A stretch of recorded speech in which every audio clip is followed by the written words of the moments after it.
ఎవరిని ప్రేమించాడు అంటే గనక మనిషిని ప్రేమించాడు.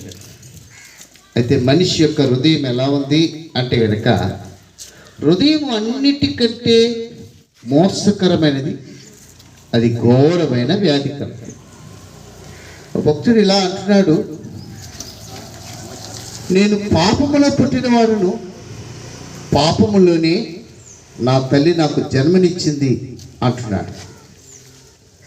ఒక ఆయన అంటున్నాడు, పాపులను రక్షించుటకు క్రీస్తు యేసు ఈ లోకమునకు వచ్చిన వాక్యము నమ్మదగినది, పూర్ణ అంగీకారం నాకు యోగ్యమైనదినై ఉన్నది అంటాడు.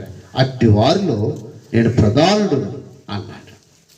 నా పిల్లరా, మనిషి ఏ దేశమైనా ఏ వర్గమైనా మనిషి మాత్రము పాపి అని చెప్ప